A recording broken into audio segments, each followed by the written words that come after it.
The lone figure of Vera Reynolds moved across the valley floor like a specter in the dawn, her silhouette dark against the awakening sky that bathed the Wyoming Territory in gold and crimson.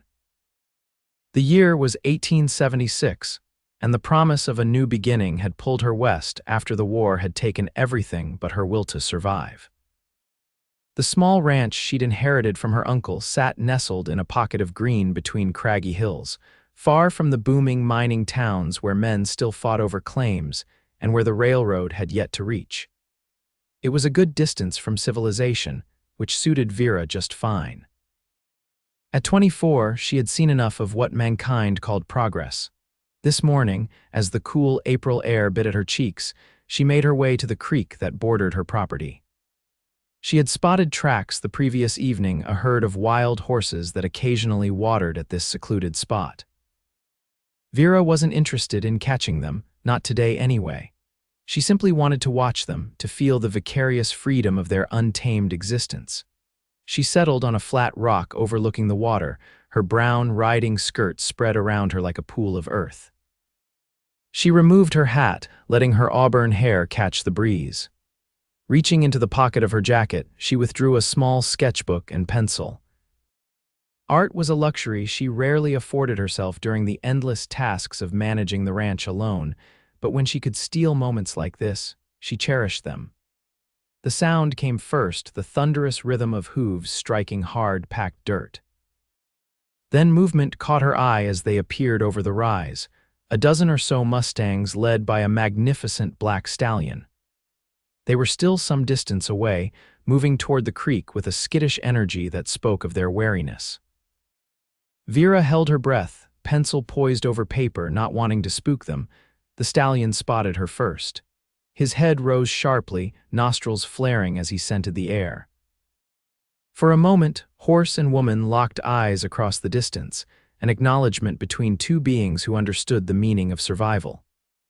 Then something shifted in the air, a hawk screeched overhead, a branch snapped somewhere in the nearby brush, and chaos erupted. The black stallion reared, spinning wildly before bolting straight toward Vera. The others scattered in panic, but the leader had fixed his terrified gaze on her, seeing not a woman but a threat to be eliminated. Vera scrambled to her feet, but her boot caught on her skirt, sending her tumbling back onto the rock. She raised her arms instinctively, knowing it was futile against 1,000 pounds of panicked muscle and bone. The thunder of hooves was deafening now, dirt flying as the massive animal closed the distance in seconds. Vera closed her eyes, a silent prayer on her lips, but the expected impact never came. Instead, she heard a different sound, the hard thud of a body intercepting the charge, followed by a man's sharp cry of pain, and the continuing commotion of the horse veering away, hooves sliding in the dirt as it changed course and galloped off. Vera opened her eyes to see a man crumpled on the ground between her and the retreating stallion. He lay motionless, dust settling around his still form. "Oh my God," she rushed to his side, her heart pounding with fear and guilt. The man was face down, his broad shoulders covered by a worn leather vest, a cowboy hat lying discarded several feet away. Blood matted his sandy brown hair where the horse must have struck him. With trembling hands, Vera gently rolled him onto his back. His face was lean and weathered, with several days' worth of stubble covering a strong jaw. A nasty gash ran along his hairline and his breathing came in shallow, pained gasps. "Can you hear me?" she asked, leaning close. "Please say something." His eyelids fluttered and then opened to reveal eyes the color of a summer sky. They focused on her with effort. "Madam," he managed, the single word rough with pain. "You, all right, I'm fine thanks to you," Vera said, tears stinging her eyes, "but you're hurt badly. I need to get you to my house." The man tried to sit up but fell back with a groan, his face paling. "Reckon I might need a minute. My ranch is just over that rise. Do you think you can walk if I help you?" He nodded grimly, and Vera positioned herself to support him. As she helped him to his feet, she could feel the solid strength in his frame despite his injury, and wondered what kind of man would throw himself between a woman and a charging horse without hesitation. "I'm Vera Reynolds," she said as they began the slow, painful journey toward her ranch house. Dawson Reed, he replied through gritted teeth. Pleasures, mine, the 100 yards to Vera's modest ranch house felt like miles. By the time they reached the porch, Dawson was leaning heavily against her, his face shockingly white beneath the tan, blood trickling down the side of his face. Just a little further, Vera encouraged, shouldering open the door and guiding him to the small bedroom that had once belonged to her uncle. When he collapsed onto the bed, Dawson closed his eyes, his breathing labored. Vera worked quickly, gathering clean cloths, her small medical kit, and a basin of water. She had learned basic doctoring out of necessity. There was no physician for 20 miles, and ranch work produced its share of injuries.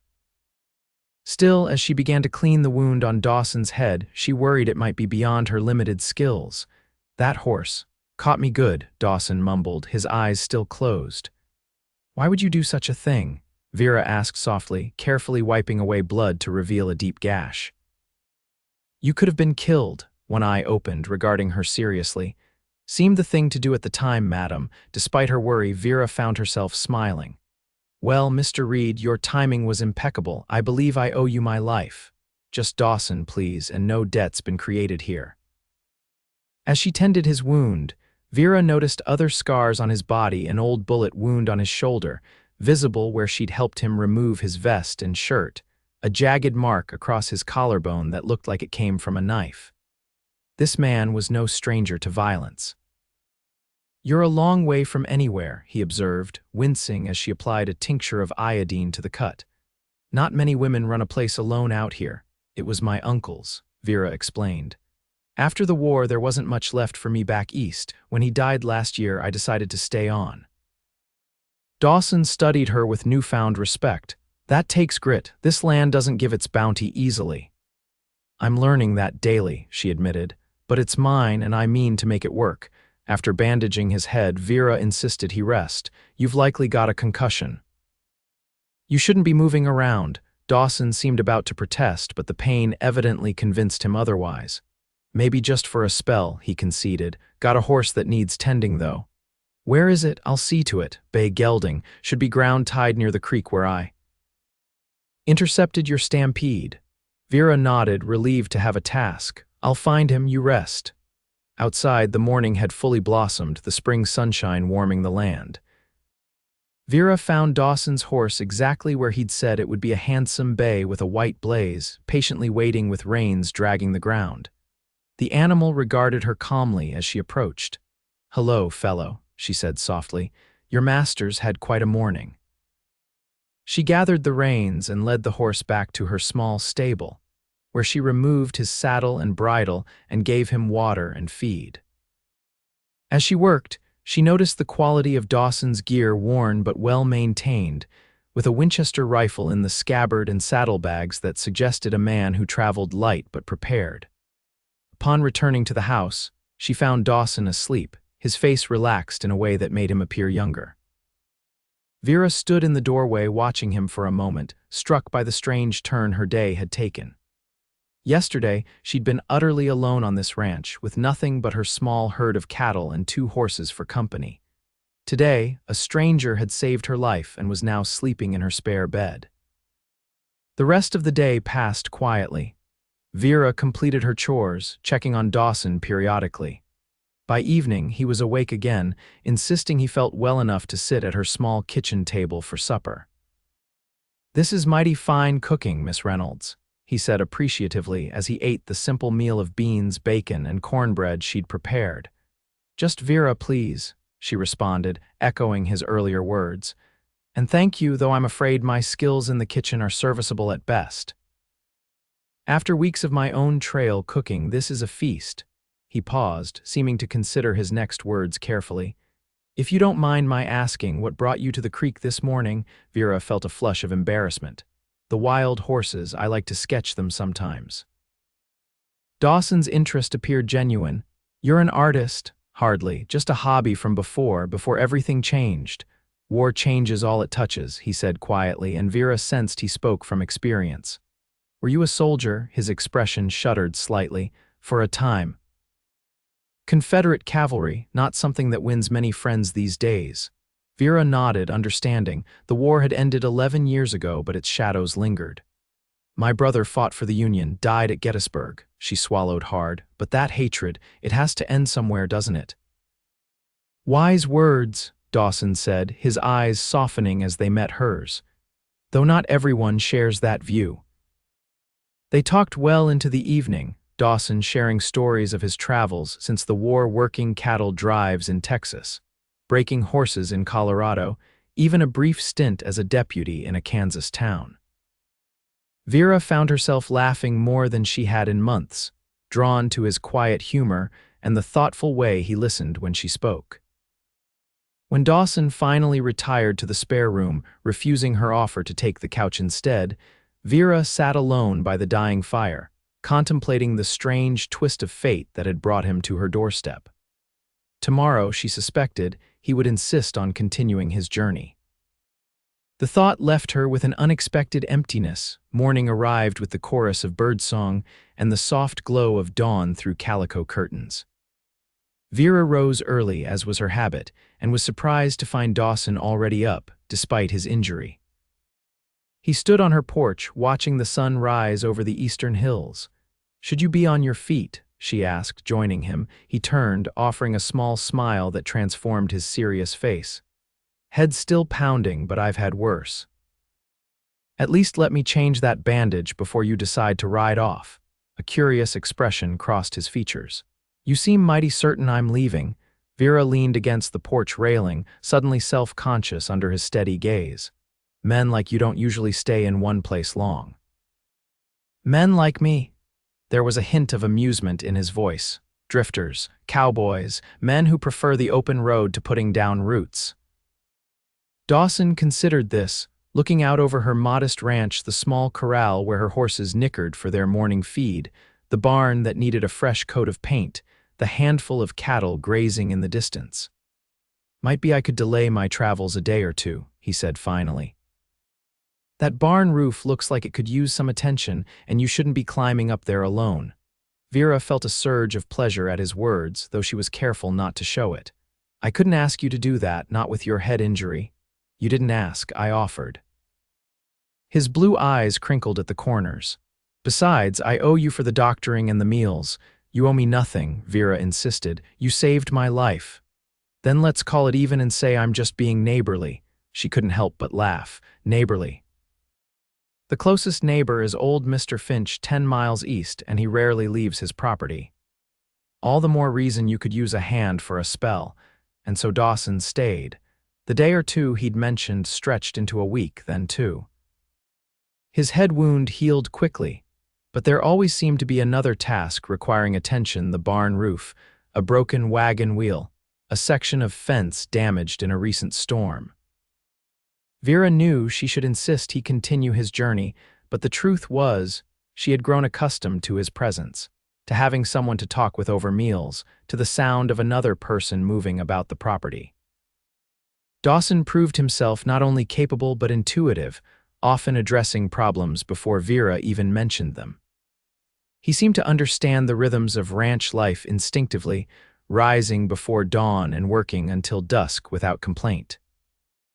One evening, as they sat on the porch watching the sunset paint the western sky in brilliant oranges and purples, Vera finally asked the question that had been on her mind. "Where were you headed, Dawson, before the horse incident?" He was quiet for so long she thought he might not answer. "North," he said finally. "Heard there was work with a cattle outfit in Montana Territory. Sounds like a good opportunity." It was.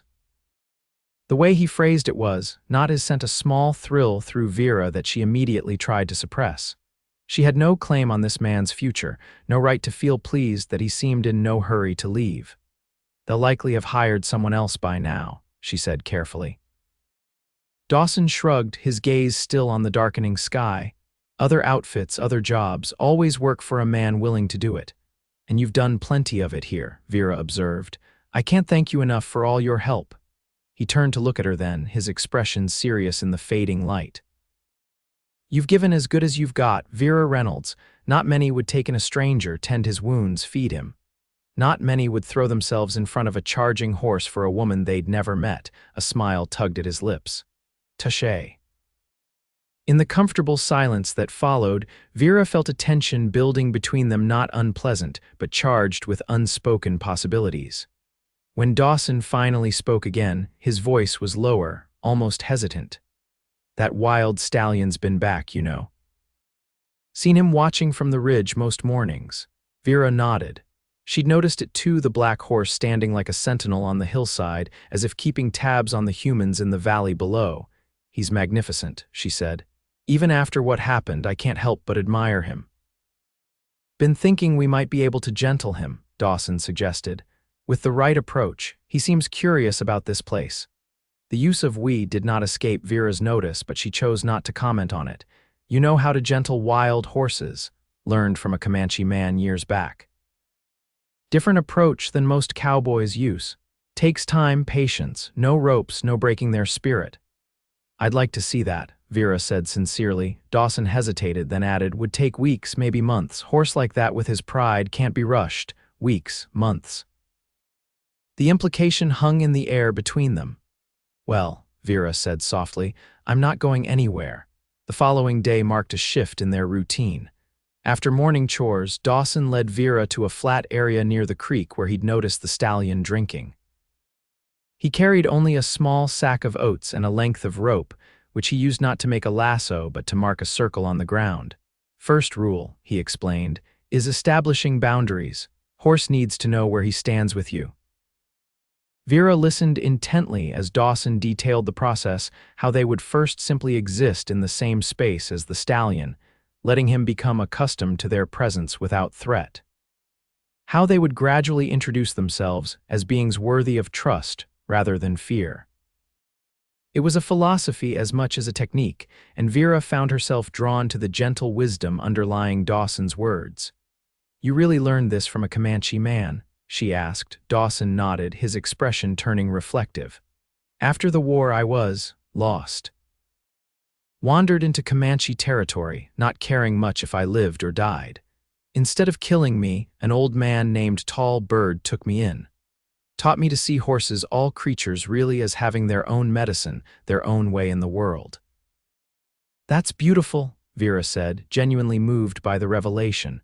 "Changed how I see things," Dawson admitted. "Before that, I was just another angry ex-soldier, full of bitterness over a lost cause."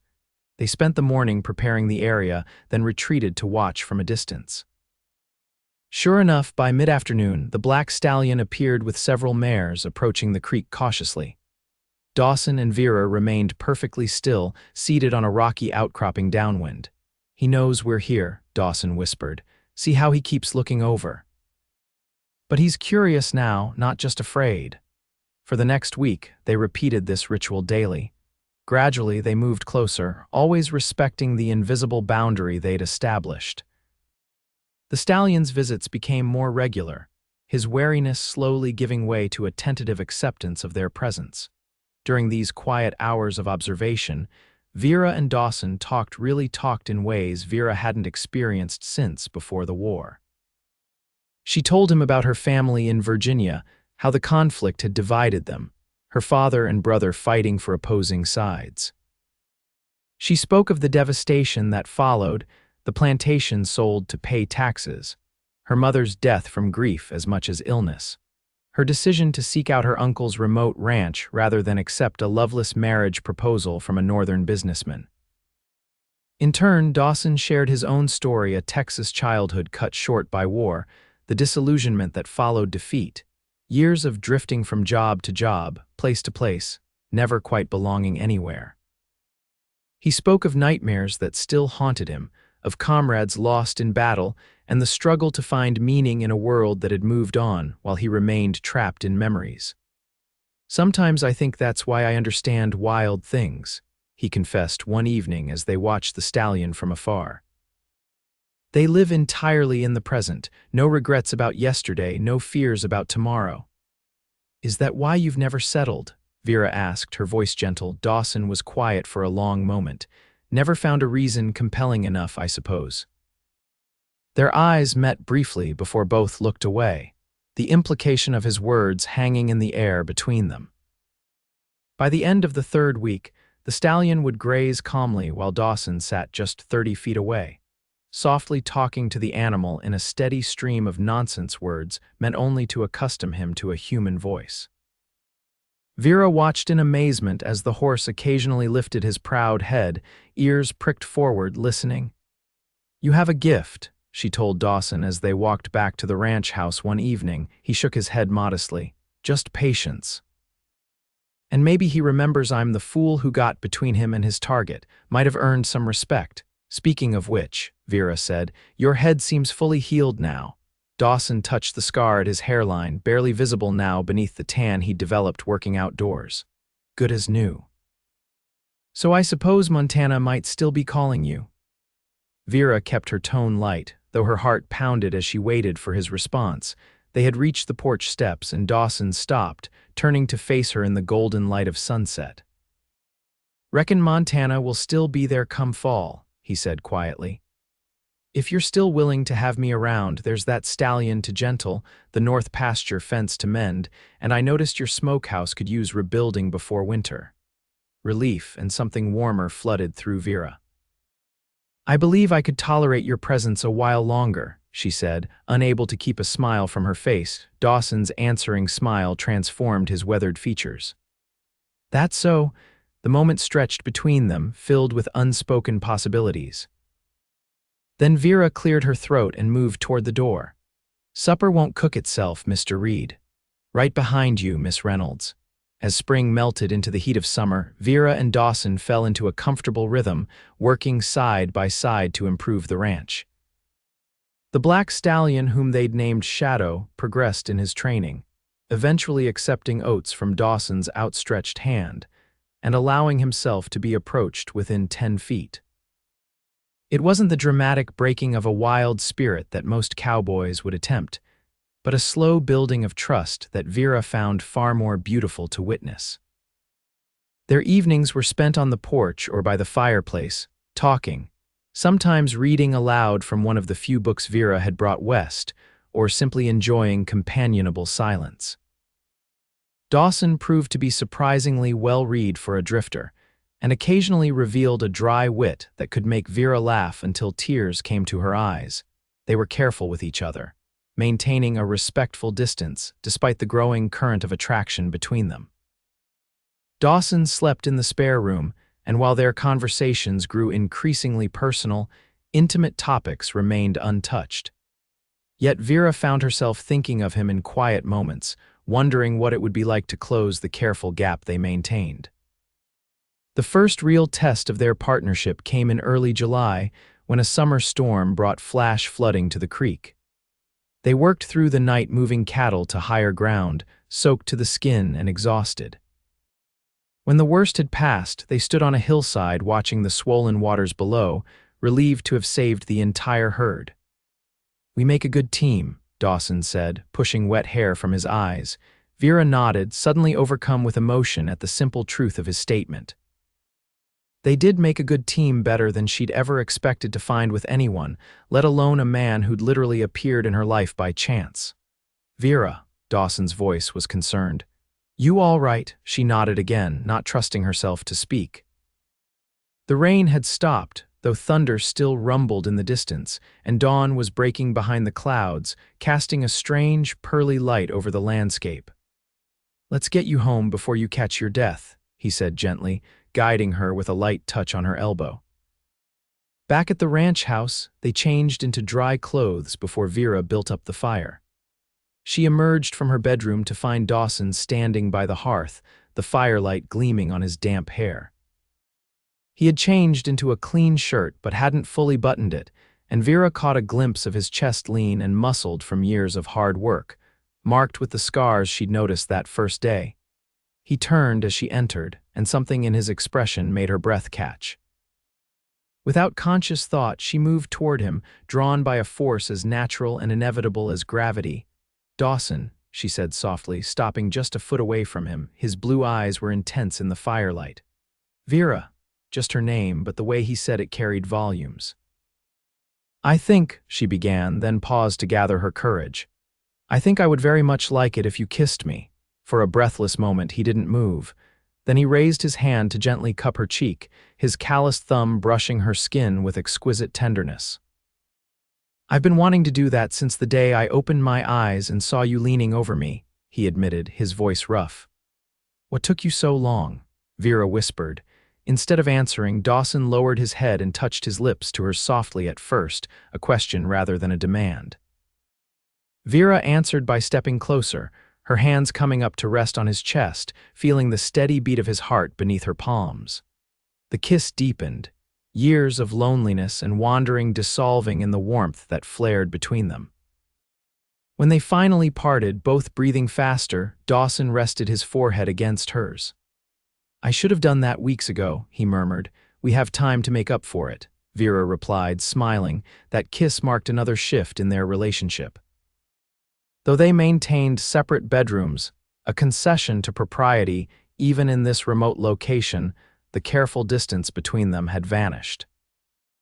They worked together during the day and spent evenings talking by the fire, now sitting close enough to touch, sometimes with Vera's head resting on Dawson's shoulder or his arm around her waist.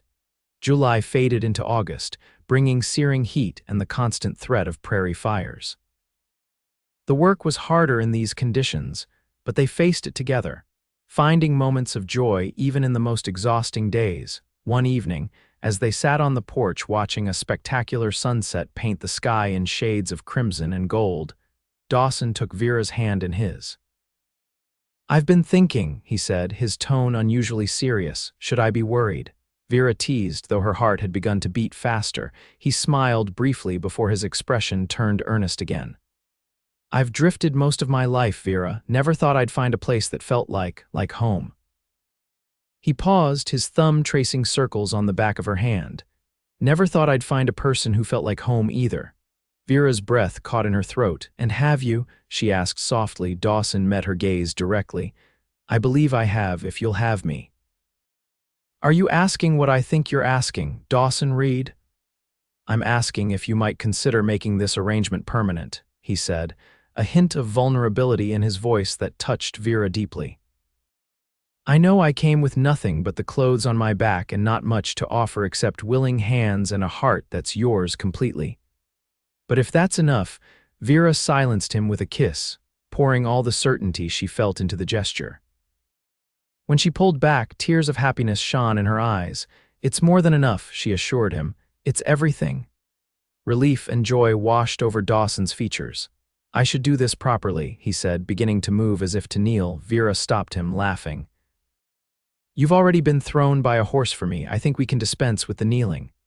His answering laugh was full and rich, a sound that had become increasingly common as the summer progressed.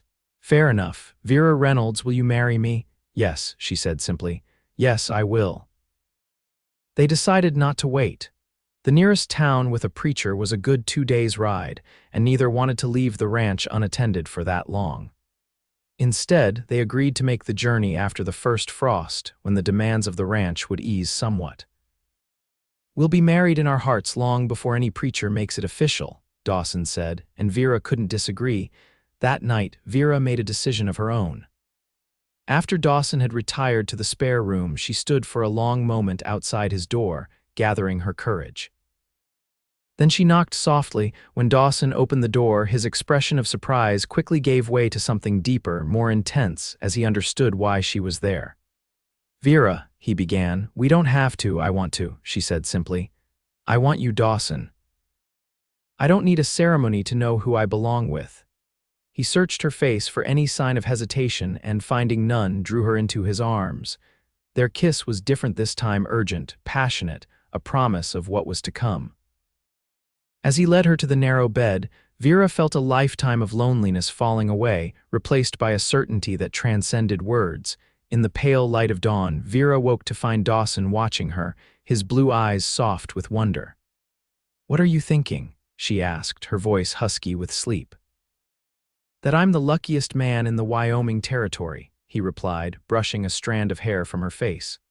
Possibly in all of America. Vera smiled, nestling closer to him. Even though a horse nearly killed you, especially because of that, Dawson said seriously. Best thing that ever happened to me, getting between you and that stallion." As summer gave way to the first crisp days of autumn, Shadow the stallion continued his gradual transformation from wild creature to tentative friend. By September, he would allow Dawson to approach and touch his neck, though he still shied away from anything resembling tack. "He may never be fully broken to saddle," Dawson admitted one evening. "Some spirits are too independent." "That's all right," Vera said. "I like him wild." They were finishing a simple but satisfying supper when they heard the sound of approaching riders. Both tensed visitors were rare in this remote location, and not always welcome. Dawson retrieved his rifle from beside the door, checking that it was loaded before nodding to Vera. "Stay inside," he instructed. "I'll see who it is." Vera had no intention of following that directive. She grabbed the shotgun her uncle had taught her to use and followed Dawson onto the porch, standing slightly behind him as 3 riders emerged from the gathering dusk. "Evening," called the lead rider, a burly man with a thick beard. "Hope we're not intruding." "Depends on your business," Dawson replied evenly, keeping his rifle visible but not aimed. "Looking for work," the man said. "Heard there might be a ranch in these parts hiring hands for the winter drive." Vera stepped forward. "You're thinking of the Morgan Spread, about 20 miles west of here. This is a smaller operation." The men exchanged glances, and something in their manner made Vera uneasy. The bearded man's eyes lingered on her a bit too long before shifting to Dawson. "You two running this place alone?" he asked, his tone casual. "For now," Dawson said, "though we've got neighbors close enough to hear a rifle shot." It was a bluff their nearest neighbor was miles away, but delivered with such conviction that the riders seemed to reconsider whatever thoughts they might have been harboring. "Well, sorry to bother you folks," the leader said after a moment. "We'll head west at first light." "Any chance we could camp by your creek tonight? Been a long ride." Dawson hesitated, then nodded stiffly. "Creek's not on our property. Just keep your distance from the house and be on your way by morning." The men tipped their hats and turned their horses, heading toward the creek. Once they were out of earshot, Vera turned to Dawson. "I don't like the feel of them," she said quietly. "Nor do I." His expression was grim. "I'll keep watch tonight." Despite Dawson's vigilance, the night passed uneventfully, and by dawn the riders had indeed moved on. Still, the encounter left them both unsettled, a reminder of the vulnerability of their isolated existence. "Maybe we should consider hiring a hand or two," Dawson suggested as they watched the men's distant figures disappear over a rise. "Place this size could use the extra help, especially if we expand the herd next year." The casual mention of next year and beyond warmed Vera's heart, evidence of how completely Dawson had abandoned his drifting ways in favor of building a future with her. "We could," she agreed. "Though I've grown rather fond of having you all to myself." His answering smile was quick and warm. "Feelings mutual, Miss Reynolds, soon to be Mrs. Reed." The following weeks passed in a blur of autumn activity, harvesting the small vegetable garden Vera had planted in spring, preserving food for winter, repairing the barn and corral to withstand the coming snow. Through it all, they worked as partners, their bodies moving in a harmony born of mutual respect and deepening love. They still hadn't made the journey to town for the official marriage, but in their hearts and in the way they lived sharing a bed, making plans for the ranch's future. Supporting each other through daily challenges, they were already husband and wife. One crisp October morning, Vera woke to find Dawson already dressed and standing by the bedroom window, looking out at the golden landscape. "What has you up so early?" she asked, sitting up and running a hand through her sleep-tousled hair.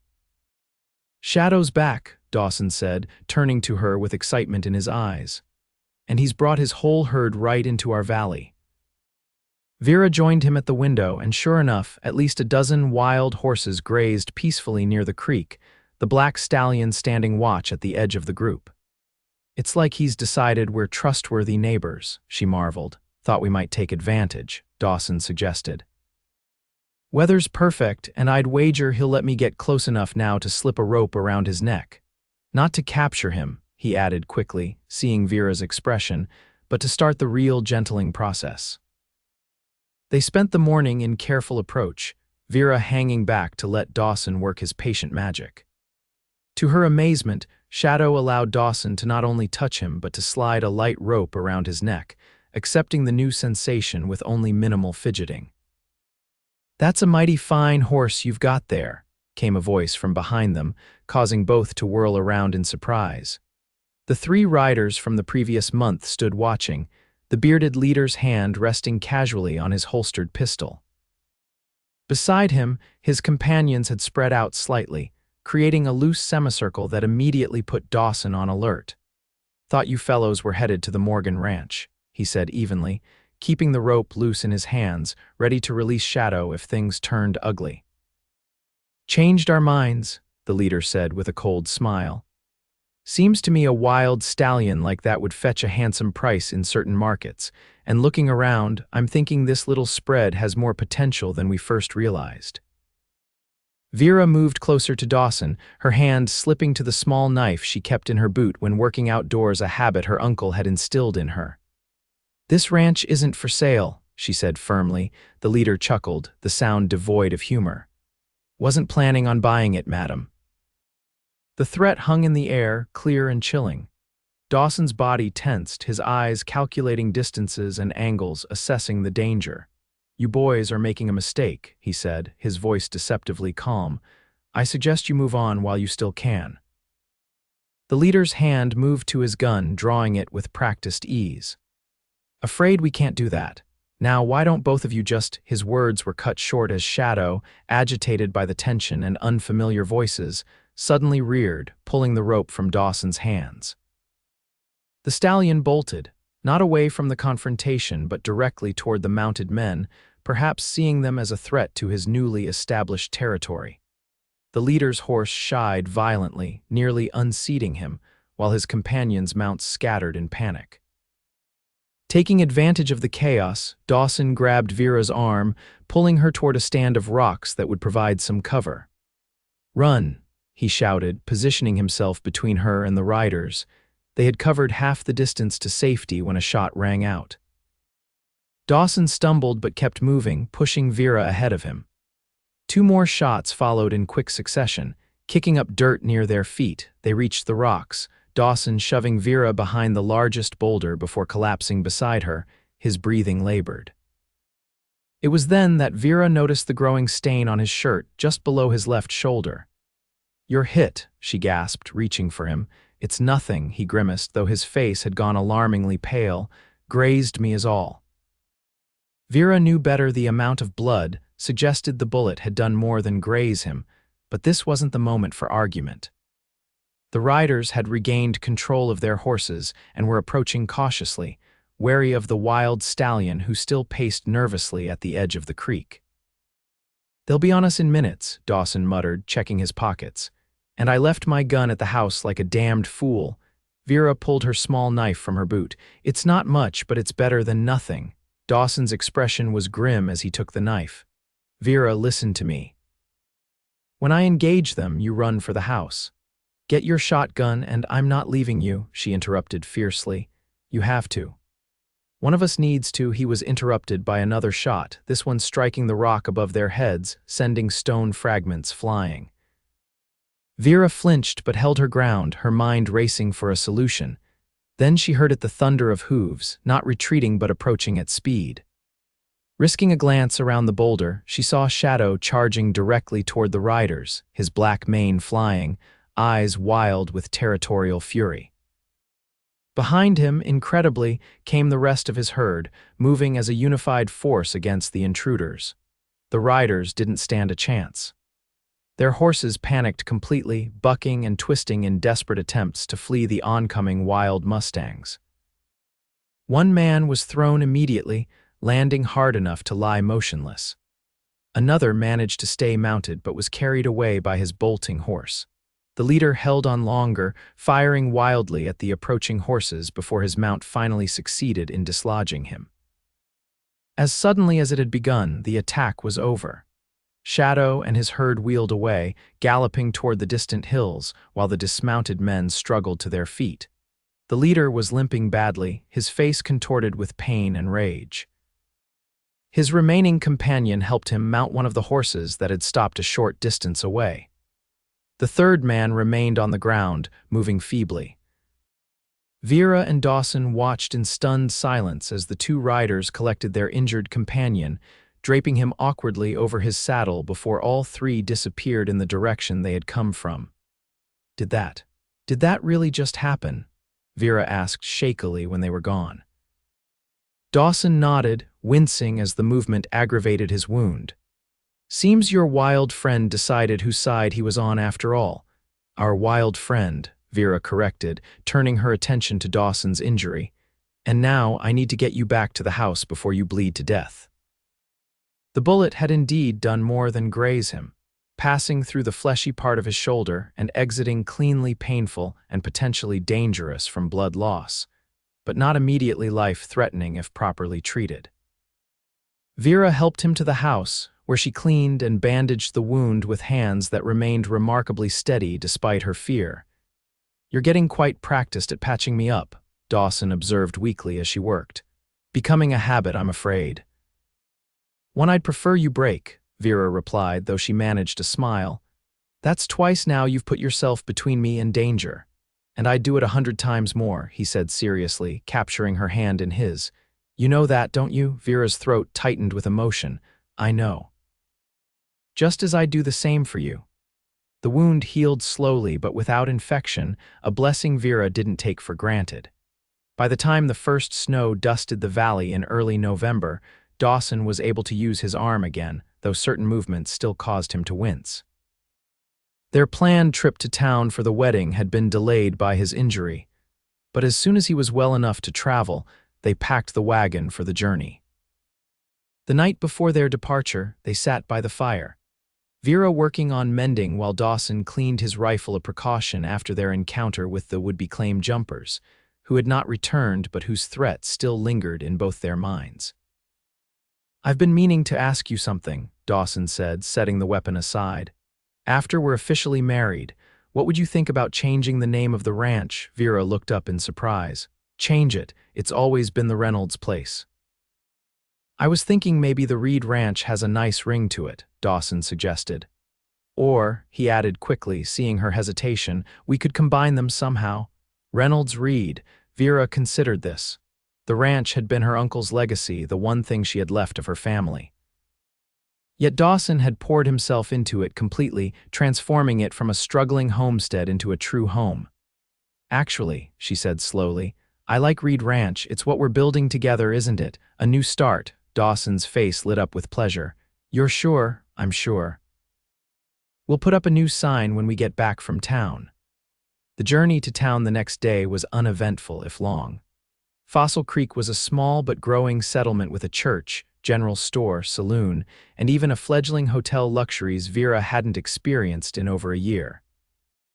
The preacher, a kindly older man named Reverend Thompson, was happy to perform the ceremony with only a day's notice, and the owner of the general store and his wife agreed to serve as witnesses.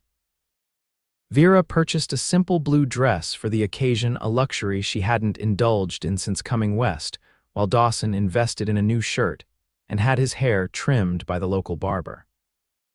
On the morning of their wedding, snow fell in gentle flakes that clung to Vera's shawl as she walked to the small church.